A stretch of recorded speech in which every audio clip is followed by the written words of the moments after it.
అమరావతిలో press meet పెట్టిన YS Jagan నామస్మరణే, cabinet meeting పెట్టిన జగన్ నామస్మరణే, ఢిల్లీ వెళ్ళిన జగన్ నామస్మరణే, ఆఖరికి దావోస్లో మాట్లాడిన జగన్ నామస్మరణే. ఎక్కడికి వెళ్ళినా జగన్ నామస్మరణ చేయకుండా ఈ రాష్ట్ర ముఖ్యమంత్రి ఒక్క అడుగు కూడా ముందుకు వేయలేకపోతున్నాడు. ప్రజలకిచ్చిన హామీలను నెరవేర్చడంలో ఘోరంగా విఫలమైన కూటమి ప్రభుత్వం వారికిచ్చిన మేనిఫెస్టోను మనీఫెస్టోగా మార్చేశారు. చంద్రబాబు నాయుడు మాట ఇస్తే మాట మీద నిలబడతాడని చరిత్రలో ఎన్నడూ లేదు. ఇసుక, మద్యం కాంట్రాక్టుల్లో కమిషన్లతో రాష్ట్రాన్ని బష్టపట్టించింది కూటమి ప్రభుత్వం. 2.0 అంటే వారిని సైకో అని సంబోధిస్తున్నారు. సామాజిక న్యాయాన్ని అత్యున్నత స్థాయికి తీసుకువెళ్లిన వ్యక్తి వైఎస్ జగన్మోహన్ రెడ్డి గారు. ఈ రోజు మీరు అధికారంలోకి వచ్చి దాడులు చేయడం లేదా, మర్డర్లు చేయడం లేదా, హత్య రాజకీయాలు చేయడం లేదా, పక్క పార్టీ వారిని దోచుకోవడం, దౌర్జన్యం, దాడులు చేయడం, చంపివేయడం, గ్రామ బహిష్కరణలు చేయడం లేదా? ఇప్పుడు ఏమని సంబోధించాలి మిమ్మల్ని? ఒక్కసారి కేజ్రీవాల్తో కలిసి మోడీ గారిని తిట్టిన చంద్రబాబు ఈరోజు కేజ్రీవాల్ను తిట్టడానికి ఢిల్లీ వెళ్లారు. ఆయన నాలుక 100 రకాలుగా మాట్లాడుతుంది. కాంగ్రెస్ పార్టీకి వ్యతిరేకంగా ఏర్పడిన పార్టీ వారితో జతకట్టాల్సిన అవసరం ఏమొచ్చింది? తెలుగుదేశం పరిపాలన అంటే డి అనే అక్షరం మీద నడుస్తుంది. డి అంటే డైవర్షన్, డ్రగ్స్, దందాలు, దోచుకోవడం, డిక్టేటర్షిప్. డే అంటే డేంజరస్ పొలిటికల్ ఆర్గనైజేషన్గా మారిపోతుందని డీజేఆర్ సుధాకర్ బాబు గారు, YSR CP SC ST cell అధ్యక్షులు అన్నారు. అంటే చంద్రబాబు నాయుడు గారు అమరావతిలో ప్రెస్ మీట్ పెట్టిన వైఎస్ జగన్మోహన్ రెడ్డి నామస్మరణే, వాళ్ళ బ్యాచ్ అందరితో కూర్చొని మాట్లాడుకున్న వైఎస్ జగన్మోహన్ రెడ్డి గారి నామస్మరణే, కేబినెట్ మీటింగ్ జరుగుతున్న వైఎస్ జగన్మోహన్ రెడ్డి గారి నామస్మరణే, ఢిల్లీ వెళ్లిన వైఎస్ జగన్మోహన్ రెడ్డి గారి నామస్మరణే, దావోస్ వెళ్లిన వైఎస్ జగన్మోహన్ రెడ్డి గారి నామస్మరణే. ఏబిసిడీలో ఎక్కడికి వెళ్లినా వైఎస్ జగన్మోహన్ రెడ్డి గారిని స్మరించుకోకుండా ఈ రాష్ట్ర ముఖ్యమంత్రి ఒక్క అడుగు కూడా ముందుకు వేయలేకపోతున్నాడు. ప్రజలకిచ్చిన మాటను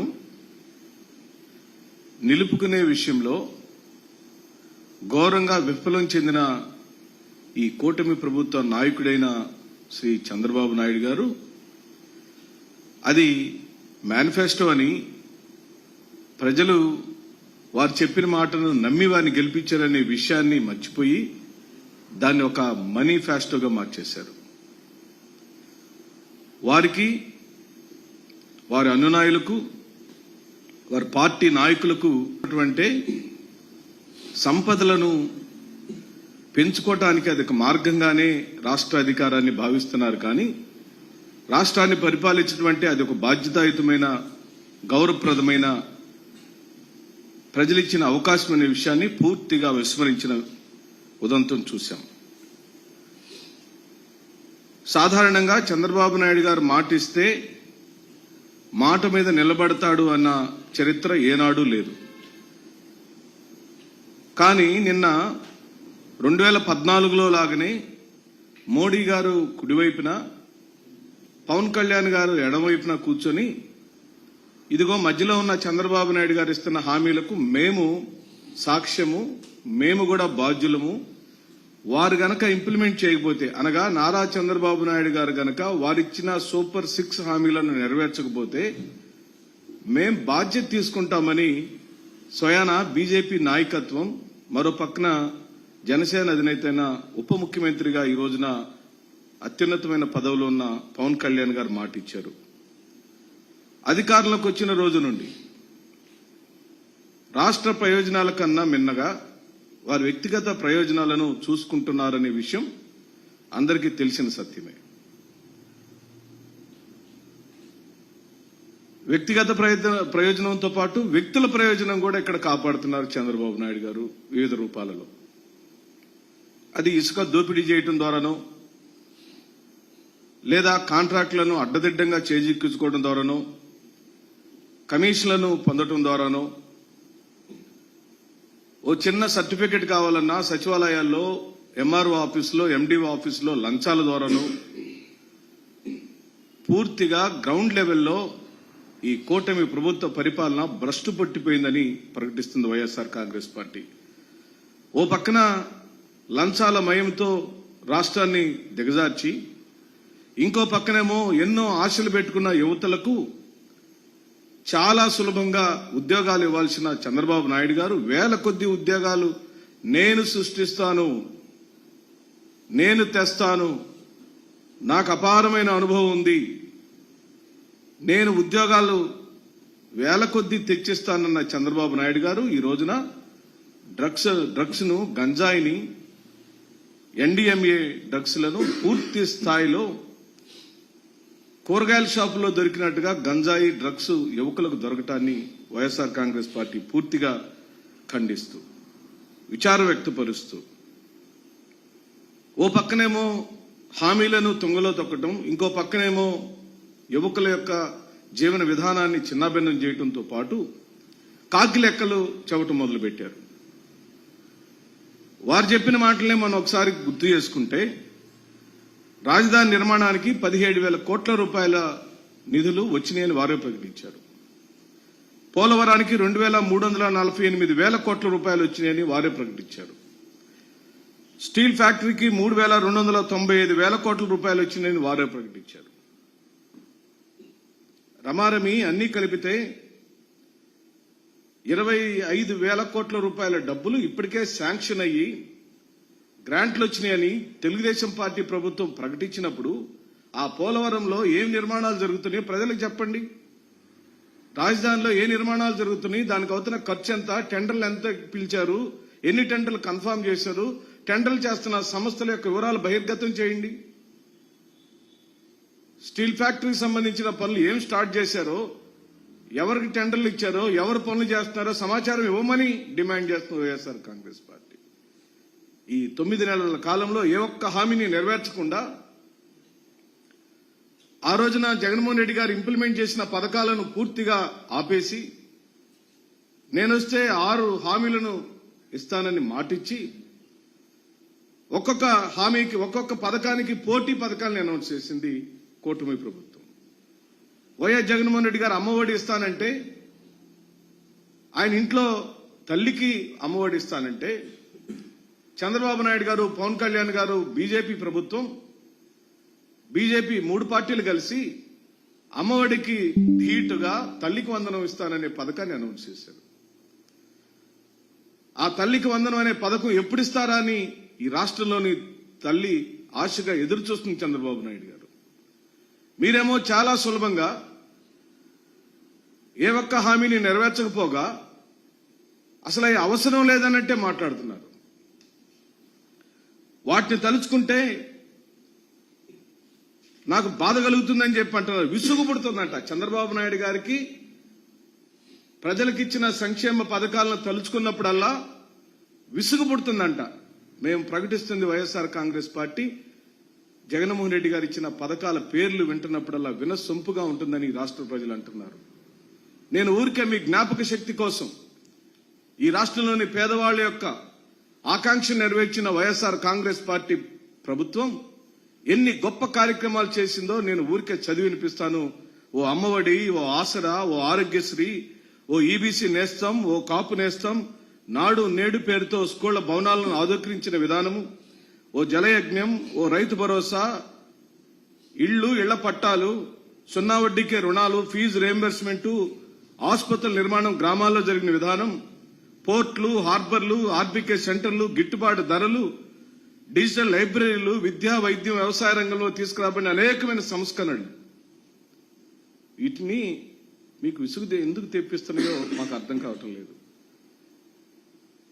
ఏ ప్రభుత్వమైనా ఎవ్వరు కూడా, ఈ జగన్మోహన్ రెడ్డి గారు కానివ్వండి, చంద్రబాబు నాయుడు గారు కానివ్వండి, ఏ ప్రభుత్వ అధినేత ఎవ్వరు జేబుల్లో నుంచి ఏ ఒక్క కుటుంబాల డబ్బులు ఖర్చు పెట్టరు. రాష్ట్ర ఆదాయానికి సంబంధించిన డబ్బులన్నిటినీ సమకూర్చుకొని, రాష్ట్ర వనరులన్నిటినీ సమకూర్చుకొని, వనరుల్లో నుండి అట్టడుగు వర్గాలకు, కటిక పేదవాళ్లకు, ఆ రోజుకు అన్నం లేని వాళ్లకు, ఏ రోజుకు ఆ రోజుకు కూలి పని చేసుకునే వాళ్లకు నేను అధికారంలోకి వస్తే నిన్ను ఆదుకుంటానని మాట చెప్పింది ఆనాడు వైఎస్ జగన్మోహన్ రెడ్డి గారి ప్రభుత్వం. వాటి పేరే నవరత్నాలు. మేము పూర్తిగా విజయవంతమని చెప్పి ప్రకటిస్తున్నాం. 2,73,000 కోట్ల రూపాయలను డీపీటీ సిస్టమ్ ద్వారా బటన్ నొక్కాడండి. నీకు ఆ బటన్ నొక్కటం అనేది వ్యంగ్యం అయిపోయింది. ఈ రోజున మీడియా సోదరులైనా లేదా తెలుగుదేశం పార్టీకి కూటమి ప్రభుత్వంకి అనుకూలమైన మీడియా సంస్థ అధినేతలైనా మేము సూటిగా అడుగుతున్నాం, వైఎస్ జగన్మోహన్ రెడ్డి గారు బటన్ నొక్కటం ద్వారా ఇచ్చిన సంక్షేమ పథకాలు తప్పు అని మీరు అందరూ ఏకధాటిగా ప్రకటించండి, మేము ఒప్పుకుంటాం. అదే నినాదంతో మళ్ళీ గ్రామాల్లోకి పోదాం. ఒకవేళ జగన్మోహన్ రెడ్డి గారు ఇచ్చిన నవరత్నాల పథకాలు ఇప్పుడు నేను చదివిన పథకాలన్నీ వ్యర్థమైతే, విసుకైతే, వేస్ట్ అయితే నువ్వెందుకు సూపర్ 6 హామీలు ఇచ్చావు? అది నీకు విసుగు పుట్టిస్తుంటే నువ్వెందుకు ఏలూరు సభలో సూపర్ 6 ప్రకటించావు? తల్లికి వందనం ఇస్తానని ఇంట్లో ఎంతమంది బిడ్డలుంటే అంతమంది బిడ్డలకు నీకు 15,000 నీకు 15,000 ఎందుకు ప్రకటించారండి? ఎవరు చెప్పారు మీకు? ఎవరు అడిగారు మిమ్మల్ని? అదే పథకాలను అనగా వైఎస్ జగన్మోహన్ రెడ్డి గారి హయాంలో తీసుకురాబడిన పథకాలను యథాతథంగా మీరు ఇంప్లిమెంట్ చేసి ఉంటే ఈ రోజున మీకు మంచి పేరు వచ్చిండేది. చంద్రబాబు నాయుడు గారు మారిపోయారని ప్రజలందరూ భావించుండేవాళ్ళు. ఈ రోజున సీజన్ అంతా అయిపోయి సకాలంలో పంటలు చేతికొస్తే పంటలకు గిట్టుబాటు ధరలు లేక రైతన్నలు అల్లల్లాడిపోతున్నారు. ఇది ఫిబ్రవరి మాసం, మార్చి నుంచి మళ్లీ సెలవులు వస్తే మళ్లీ జూన్ మాసంలో తల్లులకు ఫీజులు ఎలా కట్టాలని కొన్నంత భారం గుండెల మీద ఉంటే ఈ రోజున విద్యని, వైద్యాన్ని, వ్యవసాయాన్ని మూడింటిని పట్టించుకున్న జగన్మోహన్ రెడ్డి గారిని మీరు ఈ రోజున వెటకారంగా మాట్లాడటం, వ్యంగ్యంగా మాట్లాడటం, 2.0 వస్తే ఏంటి వారిని సైకో అని చెప్పి సంబోధిస్తారా? వైఎస్ జగన్మోహన్ రెడ్డి అనేటువంటి సంక్షేమ పథకాల దాత, సామాజిక న్యాయం అనే దాన్ని పరాకాష్ఠకు తీసుకెళ్లిన వాడు, ఈ సమాజంలోని అట్టడుగు వర్గాలు గుండె మీద చేసుకుని మాకు ఒక ముఖ్యమంత్రి గారు ఉన్నారు, మాకు కష్టం వస్తే ఆయన ఉన్నాడని ఓ జాలరికి, ఒక కుమ్మరికి, ఓ ఇస్త్రీ బండి పెట్టుకునే వాడికి, ఓ కూరగాయల దుకాణం పెట్టుకునే వాళ్ళకి, రోడ్డు మీద బండ్ల మీద, తోపుడు బండ్ల మీద టిఫిన్ సెంటర్ నడుపుకునే వాళ్ళకి, ఓ జాలర్కి, ఓ టైలర్కి, ఓ ఇమాముకి, ఓ క్రైస్తవ సోదరులైన పాస్టర్ గారికి, ప్రతి ఒక్కరికి ఆదుకుని నేనున్నానని చెప్పిన మహానుభావుణ్ణి నువ్వు సైకో అని సంబోధించిన ప్రతి క్షణం ఇన్ని వర్గాల యొక్క గుండె కోతకు మీరు కారకులవుతున్నారని చెప్పి మేమంటున్నాం. మీకు ఎందుకు కనపడుతున్నాడు సైకోలాగా వివరణ ఇవ్వండి. ఈరోజు మీరేం పని చేస్తున్నారు? మీరు అధికారంలోకి వచ్చి దాడులు చేయటం లేదా? మీరు అధికారంలోకి వచ్చి మర్డర్లు చేయట్లేదా? మీరు అధికారంలోకి వచ్చి హత్యా రాజకీయాలు చేయటం లేదా? మీరు అధికారంలోకి వచ్చి పక్క పార్టీ వాళ్ళను దోచుకోవటం, దౌర్జన్యం చేయటం, దాడులు చేయటం, చంపివేయటం, గ్రామ బహిష్కరణ చేయటం అనేది ఏం పదాలు ఉపయోగించాలి? ఇప్పుడు మేము ఏమని సంబోధించాలి మిమ్మల్ని? అంటే ఇదే శాశ్వతం అనుకుంటున్నారా? మీ నాలుక 100 రకాలుగా మారవచ్చు. ఈరోజు మోడీ గారు తీయగా కనపడొచ్చు, రేపొద్దున చేదుగా మళ్లీ కనపడొచ్చు. అదే కేజ్రీవాల్ ని ఆంధ్రప్రదేశ్ లో తీసుకొచ్చి 2019లో మమతా బెనర్జీతో కుడి ఎడమలు కూర్చోబెట్టుకుని మీరు 2019లో ఓట్లాడలేదా చంద్రబాబు నాయుడు గారు? ఆ కేజ్రీవాల్ గురి ఈ రోజున ఓడిపోయాడని ఢిల్లీకి వెళ్లి అతను వ్యంగ్యంగా మాట్లాడొచ్చు. సరే, ఇప్పుడు స్నేహితుడైన మోడీ గారిని ఉద్దేశించి అనేకమైన భాషలు చెప్పావు. మోడీని ఒక దగాకోరని సంబోధించావు. మోడీకి పెళ్లి అయింది, ఎవరు భార్య అని చెప్పి అడిగావు ఢిల్లీలో. నేనేం అడగటం లేదండి. ఢిల్లీలో ఆంధ్ర భవనంలో నల్ల చొక్కా వేసుకుని చంద్రబాబు నాయుడు గారు ఎన్ని ధర్నాలు చేశారు? ధర్నాలు చేయాల్సిన ఆవశ్యకత ఎందుకు వచ్చింది? కారణం ఏమిటి? ఆ రోజు కాంగ్రెస్ పార్టీతో ఎందుకు జతకట్టారు? కాంగ్రెస్ పార్టీతో కాంగ్రెస్ కి వ్యతిరేకంగా వెలిసిన తెలుగుదేశం పార్టీ ఎందుకు కాంగ్రెస్ తో జతకట్టాల్సిన దుస్థితిలోకి పోయింది? Hi, this is Swathi. Like చేయండి, షేర్ చేయండి, కమెంట్ చేయండి అండ్ సబ్స్క్రైబ్ చేయండి GR TV. Hi, this is Monica. Please like, share and subscribe GR TV.